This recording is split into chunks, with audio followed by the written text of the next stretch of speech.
This channel does not promote any violent, harmful, or illegal activities. All content provided by this channel is meant for an educational purpose only. Abhishek Bandyopadhyay পুরুলিয়ায় ছুটে গেছিলেন। বাংলা বিদ্বেষের প্যাটার্নের কথা বললেও সুখেন মাহাতো খুনে যে বাংলা বিদ্বেষ সেটা সরাসরি একবারও বলতে পারলেন না। আসলে মহারাষ্ট্র পুলিশের বিবৃতি আর প্রকাশিত সিসিটিভি ফুটেজের পর দু পা পিছনো ছাড়া আর উপায় ছিল না।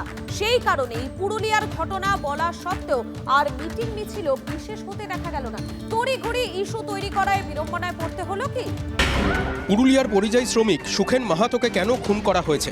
সর্বভারতীয় তৃণমূল কংগ্রেসের অফিসিয়াল এক্স হ্যান্ডেলের ভিডিও বলছে বাংলায় কথা বলার জন্যই খুন করা হয়েছে সুখেনকে। ৩১ বছর বয়সের একটা তরতাজা যুবক, কি কারণে মৃত্যু, কেন মৃত্যু, এগুলো তো সবই তদন্ত সাপেক্ষ। আমি কোনো মৃত্যু নিয়ে রাজনীতি করিনি। এই মৃত্যু কেন হয়েছে আমি এখনো বলতে পারবো না, তার কারণ আমি আবার বলছি এটা তদন্ত সাপেক্ষ। তার মানে ধরে নিতে হচ্ছে তৃণমূল মৃত্যুর সঠিক কারণ জানে না। তাহলে বাংলা বলার জন্য খুন, এটা বলা হলো কেন? পুরুলিয়ার বান্দোয়ানের একটি ছেলে, 31 বছর বয়স, সে কাজ করতে গেছে মহারাষ্ট্রের পুনে। শুধু বাংলা ভাষা বলে বলে কি অপরাধ তাকে মেরে ফেলা হলো? না জেনে আন্দাজ করা হলো নাকি আন্দাজে ঢিল মারা হলো? অভিষেক বন্দ্যোপাধ্যায়ের মন্তব্য, আক্রমণের প্যাটার্নেই সন্দেহ। বাংলা বিদ্বেষী মানসিকতা, মনোভাব, এটা একের পর এক খালি বিজেপি শাসিত ডবল ইঞ্জিন সরকার। বিশেষ করে গত 6 মাস 8 মাসে যে প্রবণতা আমরা দেখতে পাচ্ছি, যে প্যাটার্ন আমরা লক্ষ্য করছি, সেটা ভয়ঙ্কর। কি ঘটে চলেছে গত কয়েক মাসে? দেখা যাচ্ছে এসআইআর শুরু করার পর থেকেই ভিন রাজ্যে বাংলা শ্রমিকরা নিশানার মুখে পড়ছেন। এতে একদিকে যেমন রাজনীতির সুবিধে হচ্ছে, তেমনি অধিকাংশ ঘটনাতেই রাজনীতি করার অভিযোগও উঠছে। ঝাড়খণ্ডে মুর্শিদাবাদের শ্রমিক আলাউদ্দিন শেখের মৃত্যুতে বেলডাঙ্গা জ্বলে উঠেছিল। অভিযোগ উঠেছিল বাংলা বলায় খুন করা হয়েছিল আলাউদ্দিনকে। অথচ ঝাড়খণ্ড পুলিশ বলে দেয় আলাউদ্দিনের মৃত্যু আত্মহত্যার ঘটনা। ওড়িশায় মুর্শিদাবাদের শ্রমিক জুয়েল রানা খুনেও বাংলাদেশি সন্দেহে খুন করার অভিযোগ উঠেছিল। অথচ পুলিশ জানিয়ে দেয় ব্যক্তিগত আক্রোশে খুন করা হয়েছে। কর্ণাটকে মালদার খৈরুল শেখের মৃত্যু হোক বা ঝাড়খণ্ডে সন্দেশখালী শ্রমিককে কুপিয়ে হত্যার চেষ্টা, প্রতি ক্ষেত্রেই বাংলায় কথা বলা ও বাংলাদেশি সন্দেহের অভিযোগ উঠেছে।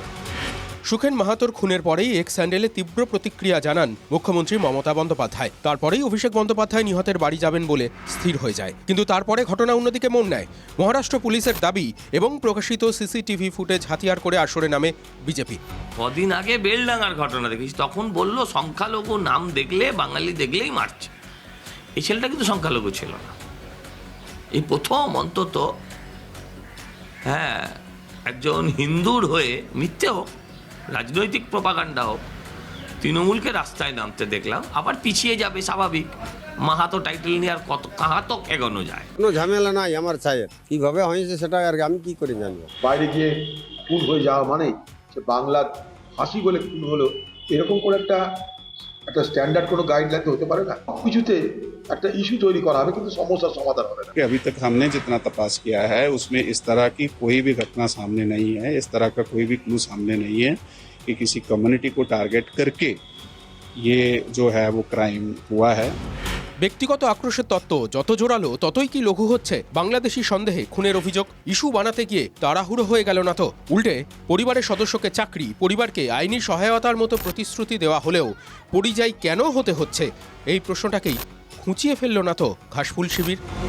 সেই ধান চাষ হয়, আর তো কিছু নেই, তাহলে অভাবের জন্য যেতে হয়। কলকারখানা থাকা দরকার তো নাই, ওই জন্যে তো যাওয়া হয়। থাকলে তো আরও তো দূর যাওয়া হয়তো না।